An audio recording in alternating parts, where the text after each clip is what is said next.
Oke, semuanya, Bismillahirrahmanirrahim. Selamat sore, Assalamualaikum warahmatullahi wabarakatuh. Ya, salam, Waalaikumsalam. Waalaikumsalam warahmatullahi wabarakatuh.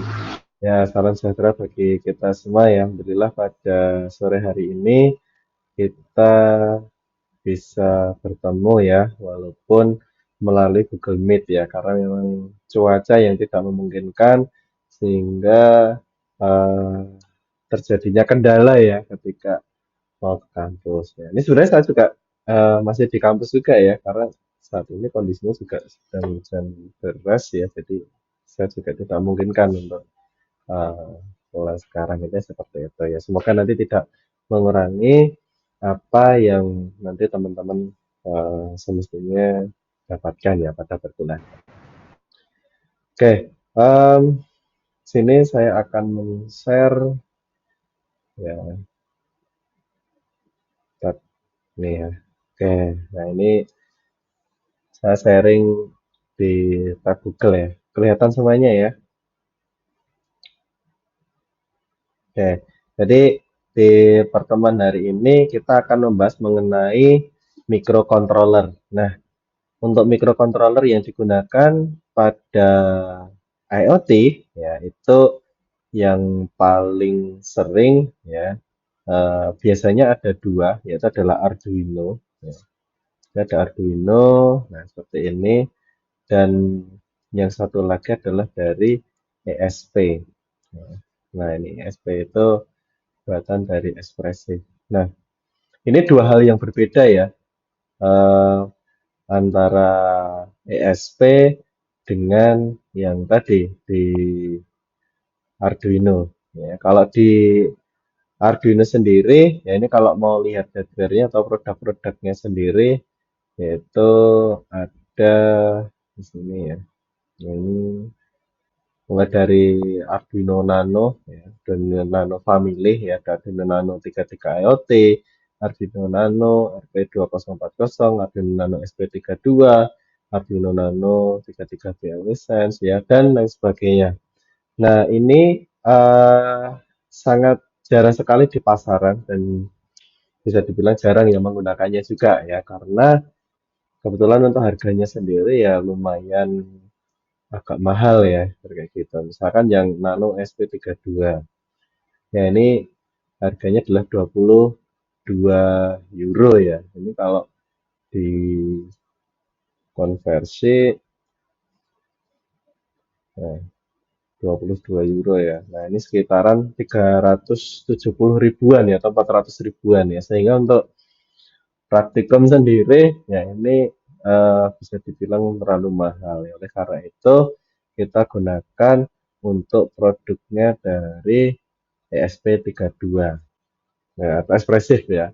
Nah untuk SP32 sendiri bukan buatan dari Arduino ya, tapi buatan dari Espressif. Ya, nama perusahaannya adalah Espressif. Tapi untuk membuat programnya ya, atau untuk compilernya kita bisa memanfaatkan punyanya Arduino yang tentunya sudah familiar ya. Nah, di sini kita bisa pilih ya pada software. Nah, kemudian ini akan teman-teman pilih ya. Ini ada yang versi 2 ya, 2.3.2 dan ada yang versi 1.8.19. Nah, ini tersedia dalam beberapa sistem operasi ya, yang teman-teman nanti disesuaikan dengan sistem operasi yang digunakan. Nah, kalau kebanyakan itu masih menggunakan yang versi 1.9 ya, saya kurang tahu ya. Kemudian kalau dari sisi saya sendiri adalah kenyamanan dari sisi user interface-nya sih kalau di versi 1.8.19. Tapi kalau yang mau teman-teman pengen mencoba tampilan yang baru ya langsung aja download yang versi terbarunya adalah 2.3.2. Ya, nanti ini akan kita gunakan ketika kita sudah praktek menggunakan fisiknya langsung atau alatnya langsung. Nah, untuk sementara ini kita karena masih menggunakan simulasi ya. Nah, ini kita menggunakan simulasi yang namanya Walkway ya seperti ini. Eh, Nah, di Walkway ini suatu simulasi secara online ya, simulasi microcontroller ya, ataupun perangkat IoT secara online ya. Jadi ini nggak perlu beli alatnya dan ini bisa dibilang eh, ke implementasi ke alatnya langsung itu juga tidak jauh berbeda. Ya, bisa dikatakan sama persis nantinya. Ketika disimulasinya berhasil, maka otomatis di perangkatnya langsung juga akan berhasil. Jadi seperti itu. Nah, ini ada beberapa macam pilihan juga untuk board microcontroller yang digunakan. Ada Arduino, ada SP, ada STM32, dan ada Pi Pico. Ya, namun kita fokus langsung pada ESP32, ya, bukan pada Arduino. Nah, kenapa kalau kita pakai yang SP32? Ya, karena ketika kita menggunakan SP32, kita kan nantinya butuh komunikasi dengan media transmisi kayak Wi-Fi, Bluetooth, ya, dan lain sebagainya. Nah, di SP32 ini sudah include di dalamnya. Sedangkan ketika menggunakan Arduino, di sini kita harus membeli modul secara terpisah. Jadi seperti itu. Oke, kembali lagi ke ESP32 ya. Nah, SP32 sendiri yang perlu teman-teman perhatikan adalah pin mappingnya ya. Oke, kita buka di gambar. Nah, seperti ini.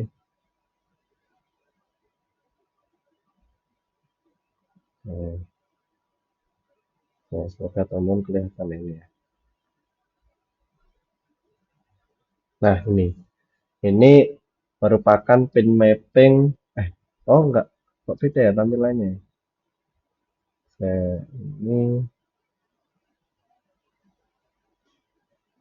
oke, biar besar. Oke, dah ya, tampil besar ya.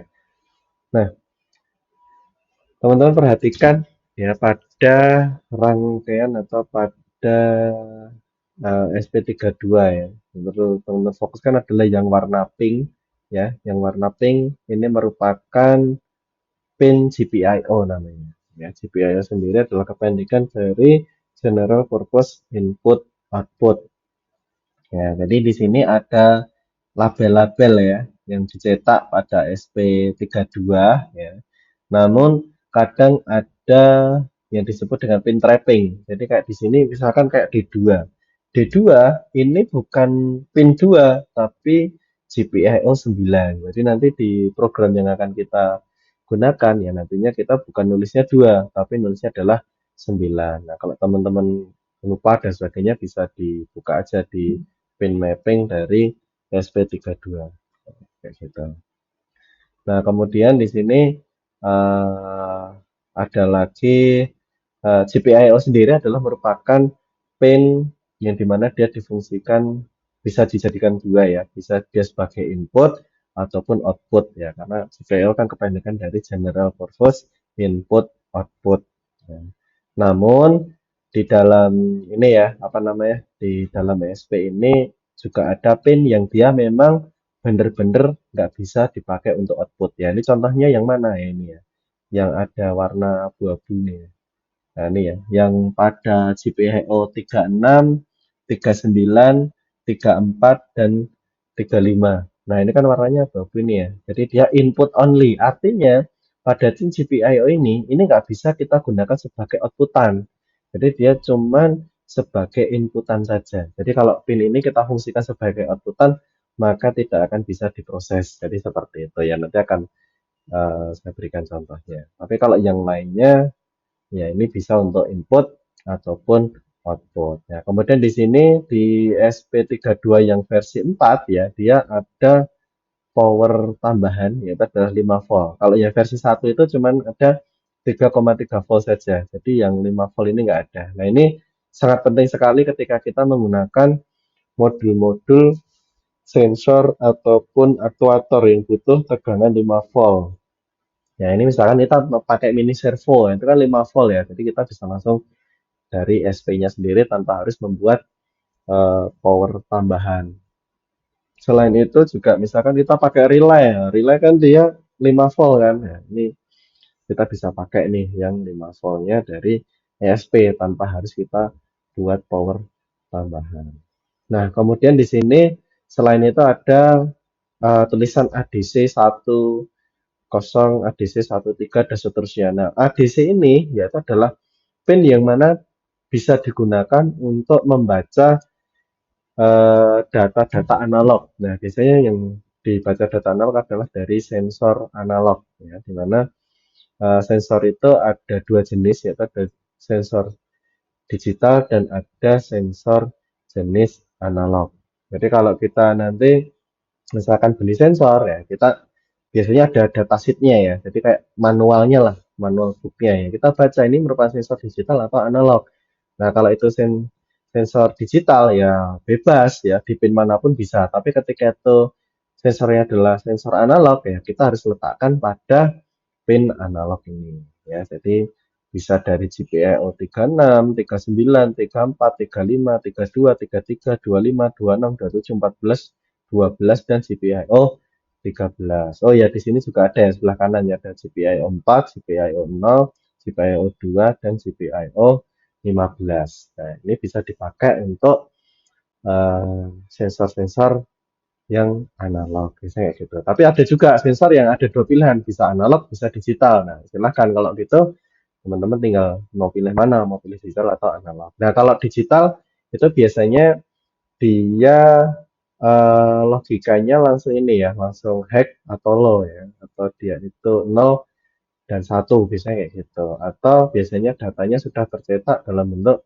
digital, bukan dalam rentan eh, angka ya. Biasanya kalau analog itu kan dari 0 sampai dengan 255 ya, atau tergantung dari tegangan yang digunakan. Misalkan 5 volt ya berarti sampai dengan 5 volt, 0 sampai 5 volt dan sebagainya. Ya, nanti kita juga coba praktek untuk yang analog dan digital.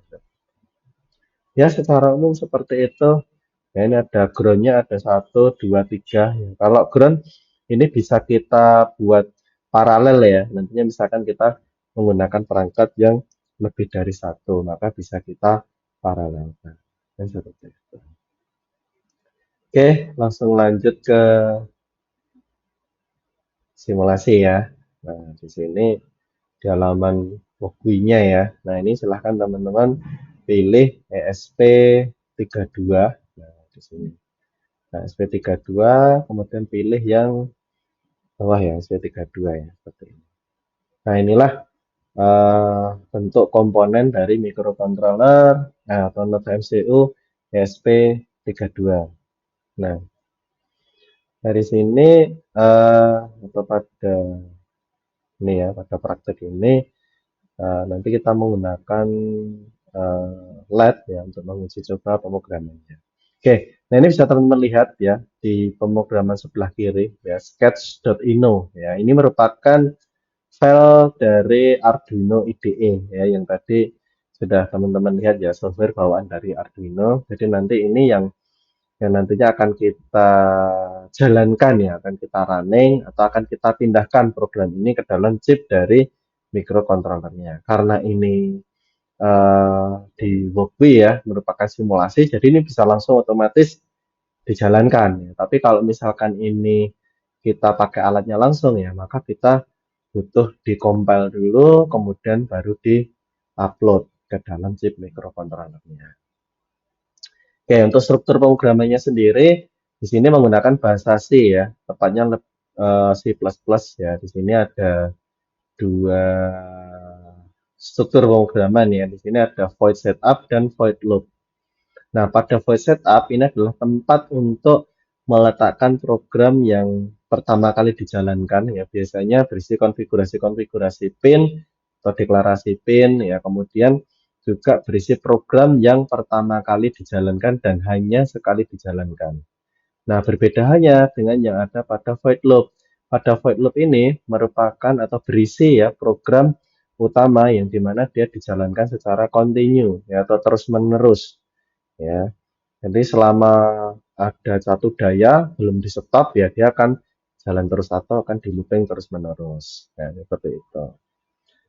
Nah, eh, jadi alur dari pemrogramannya adalah ketika void setup ini sudah selesai maka akan menjalankan void loop tapi tidak kembali ke void setup ya. Jadi ini akan berputar-putar di sini nanti program.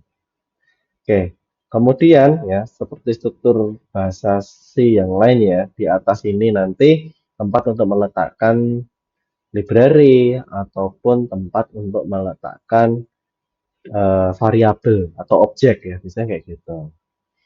Nah, kita akan mencoba menambahkan sebuah LED. Nah, LED ini kan kakinya ada dua ya. Ini kaki C dan kaki A ya. Kaki C itu berarti kaki katoda, kaki A itu berarti kaki anoda. Nah, kalau dia katoda, ini mungkin familiarnya adalah kaki negatif ya. Tapi kalau kaki A anoda, ini adalah kaki positif ya. Karena ini dioda, jadi sebutannya adalah katoda dan anoda kakinya, bukan minus, bukan positif. Begitu pula di eh, microcontroller ya SP32 ini nggak ada negatif positif itu nggak ada ya, adanya ground 5 volt dan pin-pin yang lain kayak gitu. Nah, oleh karena itu, di sini karena ini katoda negatif, maka hubungkan ke ground. Jadi ya gitu.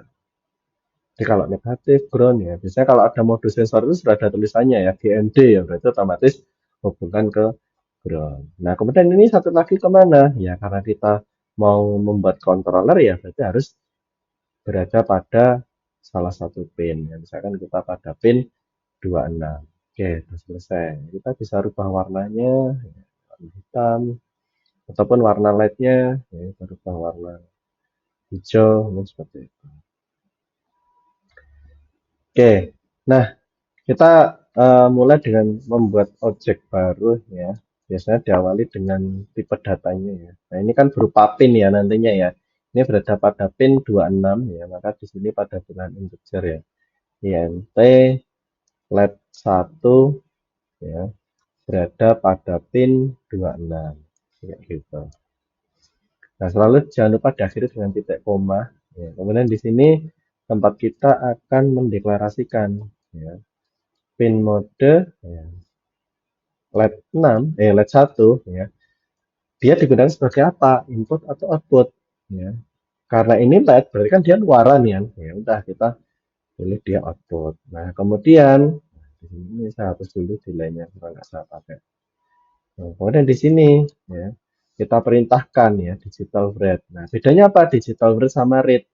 Kalau ini dia output, berarti kan kita perintahkan kan, dia perintahkan untuk apa? Oh, untuk nyala. Tapi ketika ini input, maka bukan read, tapi read. Jadi datanya adalah apa yang akan kita baca dari inputan itu. Nah, logikanya adalah seperti itu. Oke, digital read, read satu kan.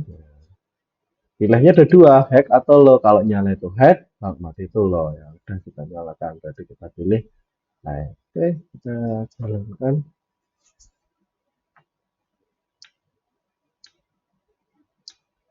Ya, kita cek apakah berhasil nyala atau tidak.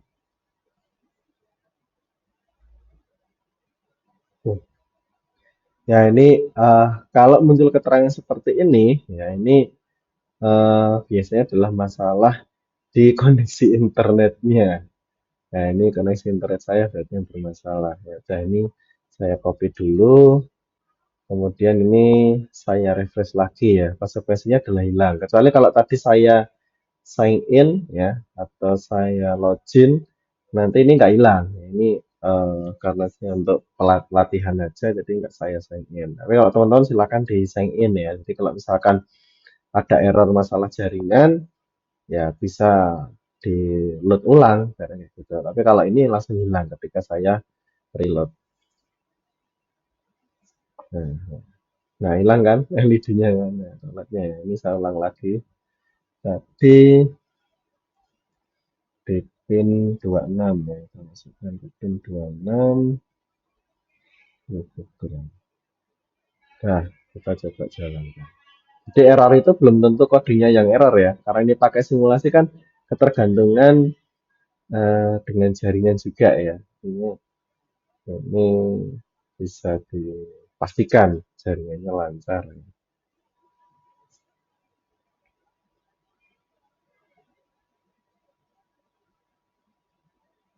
Wah ini agak lama itu. Oke ya, nah nyala ya. Teman-teman bisa lihat di sini ya. Jadi itu eh, contoh pemrogramannya. Ya, jadi dia dinyalakan pada panel. Nah, kemudian kalau mau buat mati gimana ya? Udah high-nya ini digantikan dengan low gitu ya.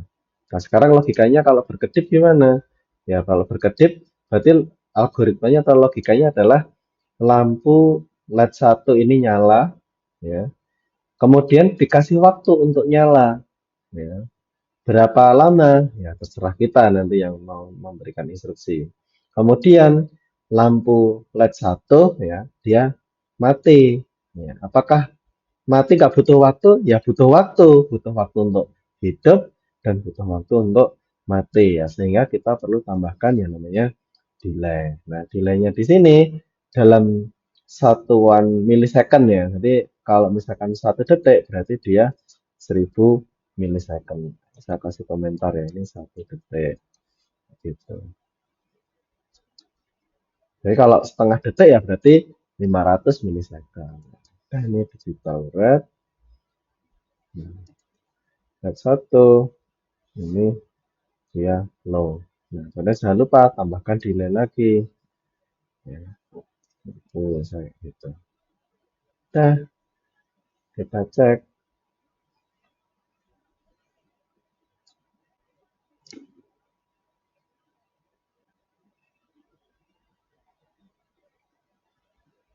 Nah, kan masalah lagi ya, ya koneksinya. Ini harus saya copy lagi, ya saya ulang lagi. Nah, ini karena koneksinya saya pakai bersamaan ya, Google Meet dengan uh, Walkway ya. Tadi di pin 26. Oke,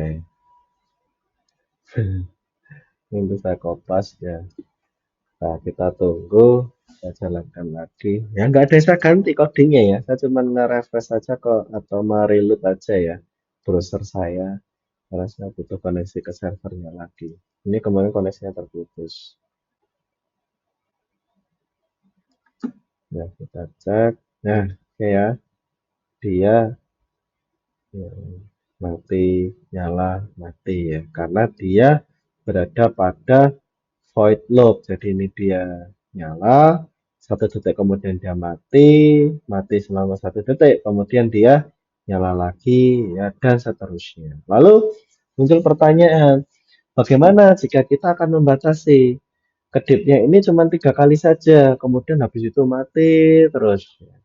Nah, teman-teman perlu ingat ya bahwa di dalam struktur pemrograman ini ya menggunakan Arduino Sketch ya, kan ada void setup dan void loop. Jadi sudah saya sampaikan bahwa mode void setup adalah tempat untuk meletakkan program yang hanya sekali dijalankan. Ya sudah, kita copy dulu aja di sini. Jadi 3 kali, bisa copy 2, 3. Nah, udah kan? Ini kalau saya jalankan ya dia nggak akan mati selama 3 kali di sini ketika masih saya taruh pada void loop. Oke, ini mungkin bisa dilihat dulu. Nah, ini ya. 1, 2, 3, 4, lebih. Nah, kan nggak ini ya, nggak akan berhenti karena dia akan diulang terus ya karena berada pada void loop. Nah, oleh karena itu cukup kita pindahkan saja dari void loop ke void tetap di atasnya. Nah, seperti ini.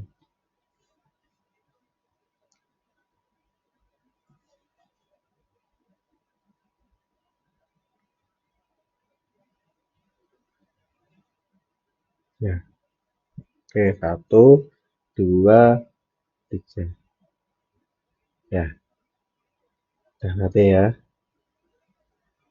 Oke, pertanyaan berikutnya adalah bagaimana ya ketika, nah ini saya harus mulai ya, ketika ada bukan satu lampu, tapi bukan satu LED ya, tapi ada 5 LED. Ya, udah ini geser dulu sini. Ini saya hapus dulu. Ya, ini ya. Nah, ini tugas buat teman-teman ini ya. Ini ada 1, 2, 3, 4, 5. Ini saya susun. Ini 1,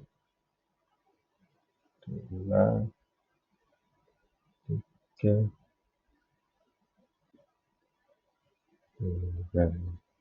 Nah, ini untuk katoda saya susun secara paralel ya. Ground semuanya seperti ini.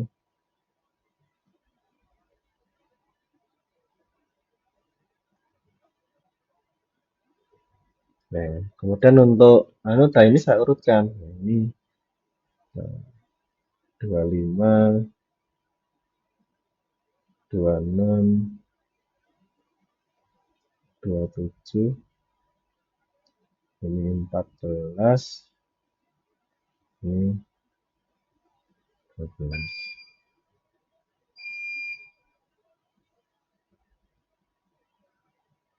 Oke ya. Nah, seperti ini rangkaiannya.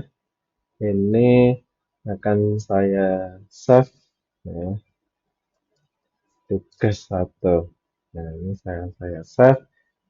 Nah, silahkan teman-teman ya, ini dibuat nyalanya bergantian. Jadi apabila ada satu LED yang nyala, yang lainnya mati. Dan ini digeser dari kanan ke kiri. Jadi ini nyala, ini semuanya mati, kemudian yang kedua nyala, semuanya mati, yang ketiga nyala, semuanya mati, yang keempat nyala, semuanya mati, dan yang kelima nyala, semuanya mati, kemudian diulang lagi dari awal.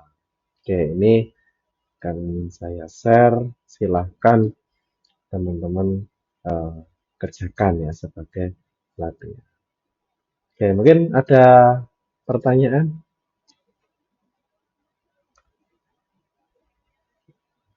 Ini akan saya share di grup kelas ya. Nanti silahkan dibuka di grup kelas ya. Jadi teman-teman tinggal memberikan coding di sketch-nya ini. Jadi nggak perlu merangkai lagi ini kayak gitu. Jadi kalau teman-teman dijalankan, bisa nyala gantian ya sudah berarti itu berhasil. Kayak gitu. Oke, ada pertanyaan? Izin bertanya Bapak, Ya, silakan Mbak Kira. untuk lampu berkedipnya itu ada batasan waktu atau 1 detik seperti tadi? Silakan, 5 silakan. Boleh 1 detik, boleh setengah detik. Ya, artinya apabila delaynya itu makin kecil, maka perpindahannya akan semakin cepat, kayak gitu. Jadi, nah maka dari itu buatlah juga untuk ini ya, apa namanya, untuk waktunya sendiri dalam berupa variabel. Oke, ini tambahkan, ya, misalkan di sini, T, waktu ya. Nah, ini sama dengan misalkan ini 500, berarti artinya setengah detik. Jadi nanti panggilnya gimana? Ya, misalnya di sini, berarti digital, ini contoh ya, digital red, dan tadi LED 1 ya, LED 1, high. Nah, di sini manggilnya adalah delay, kemudian ini, karena nilainya kan sudah jadi waktu kan, jadi ini tulis waktu kayak kita, pemanggilannya. Sudah, nanti apabila kita ganti ini menjadi 100, maka delaynya akan jadi 100 semua. Jika ini 50, maka delaynya akan jadi 50 semua. Jadi kayak gitu. Jadi memudahkan juga ketika kita mau ngatur-ngatur terkait delaynya, kita nggak perlu replace satu-satu. Cukup di variabel waktu aja, semakin kecil maka semakin cepat. Seperti itu. Ada lagi yang mau ditanyakan? Sudah jelas?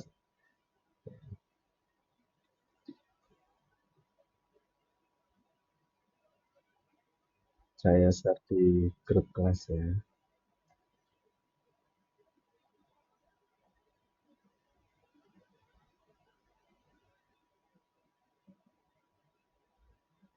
Oke, ini ya. Ini silahkan dicoba buat latihan. Oke, ada pertanyaan? Oke, kalau nggak ada pertanyaan bisa saya akhiri ya untuk pertemuan hari ini. Ya, semoga ilmu yang teman-teman dapatkan hari ini dapat memberikan manfaat buat teman-teman semuanya. Oke, kurang lebihnya mohon maaf. Terima kasih. Wassalamualaikum warahmatullahi wabarakatuh. Ya, sampai ketemu di pertemuan berikutnya. Waalaikumsalam. Waalaikumsalam warahmatullahi wabarakatuh.